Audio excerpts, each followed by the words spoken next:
Assalamualaikum warahmatullahi wabarakatuh.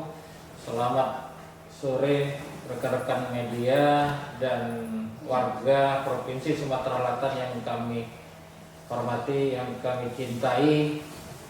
Pada hari ini, Kamis tanggal 21 Mei tahun 2020, kami dari Gugus Tugas Percepatan Penanganan COVID-19 Provinsi Sumatera Selatan sebagaimana biasa akan mengumumkan tentang perkembangan COVID-19 di provinsi kita.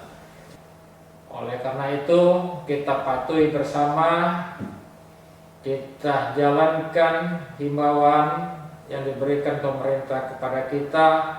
Siapa lagi yang membantu kita kalau kita tidak memulai dari diri kita sendiri? Oleh karena itu, sebagaimana slogan atau semboyan kesehatan, yaitu kesehatan dimulai dari kita. Jadi kalau kita sudah memulai sehat, insya Allah akan terbentuk keluarga yang sehat, akan terbentuk masyarakat yang sehat dan negara yang sehat. Oleh karena itu, pencegahan dimulai dari kita individu.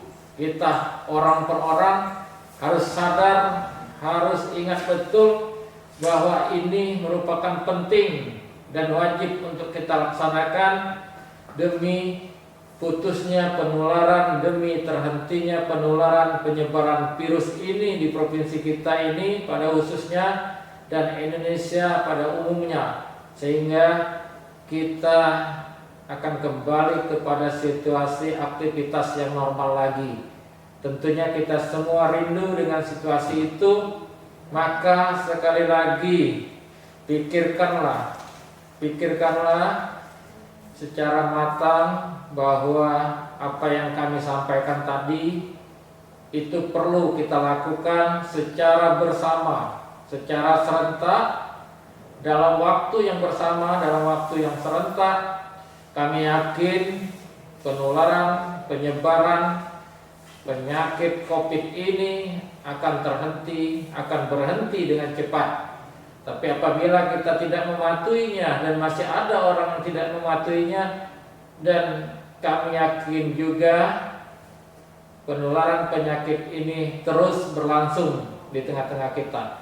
Oleh karena itu, kita ingin ini berhenti dengan cepat, kita ingin ini berhenti dengan segera.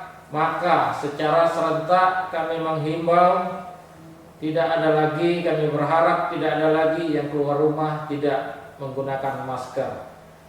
Demikian yang dapat kami sampaikan. Semoga ini dipatuhi bersama. Selanjutnya kami akan sampaikan perkembangan COVID-19 pada hari ini, Kamis tanggal 21 Mei tahun 2020 sebagai berikut. Jumlah ODP total sebanyak 5.600 orang.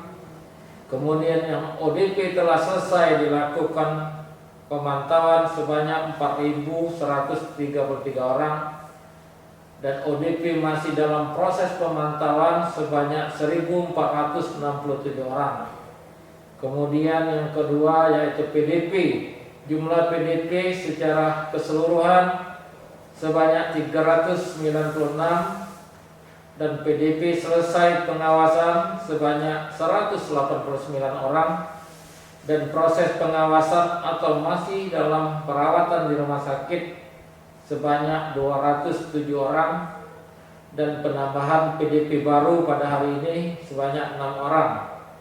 Kemudian yang ketiga yaitu sampel yang dilakukan pemeriksaan di Balai Besar Laboratorium Kesehatan yang sampai hari ini total berjumlah 2.812 orang, yang terdiri dari OTG 2.199 orang, kemudian PDP 493 orang, kemudian ODP 120 orang. Jumlah sampel yang positif sebanyak 674 orang, jumlah sampel yang negatif 302 orang, dan sampel atau spesimen yang masih dalam proses pemeriksaan di laboratorium sampai hari ini masih berjumlah 1.836 orang. Dan pada hari ini kita mendapatkan penambahan kasus baru sebanyak 28 orang yang berasal dari Kota Palembang sebanyak 7 orang, Kabupaten Banyuasin 16 orang, kemudian Ogan Ilir 1 orang, Lubuk Linggau 1 orang, Musi Banyuasin 1 orang, Oku Timur 1 orang, Prabu Muli 1 orang. Semuanya adalah transmisi lokal. Kemudian untuk kasus sembuh pada hari ini kita mendapatkan penambahan sembuh sebanyak 1 orang dari Kabupaten Banyuasin. Kemudian kasus meninggal pada hari ini tercatat sebanyak 2 orang penambahan yang meninggal, sehingga total yang meninggal sebanyak 21 orang. Dari total yang meninggal ini kami sampaikan bahwa berdasarkan jumlah kasus, angka yang meninggal itu persentasenya masih 3,4%. Artinya secara global bahwa kasus kematian atau angka fatalitas daripada kasus berkisar antara 2 sampai 4. Artinya kita Provinsi Sumatera Selatan masih di dalam batas normal untuk kasus yang meninggal ini. Kami berharap kepada masyarakat, kepada teman-teman media untuk selalu mengkomunikasikan bahwa masyarakat yang sakit untuk segera mencari pelayanan kesehatan. Jangan ditahan-tahan di rumah sakitnya sehingga tidak menjadi parah, sehingga belum parah sudah mendapatkan pelayanan kesehatan. Dengan demikian kami berharap angka kesembuhan akan menjadi tinggi dan angka kematian akan menjadi rendah, dan provinsi kita terbebas dari penularan virus COVID-19 ini, dan kita bisa kembali ke situasi yang normal lagi. Demikian yang dapat kami sampaikan. Sekali lagi terima kasih atas perhatian dan disiplin kita bersama, kewaspadaan kita bersama dalam mencegah, melawan penyebaran COVID-19 di provinsi yang kita cintai ini. Demikian, selamat berbuka puasa. Wassalamualaikum warahmatullahi wabarakatuh.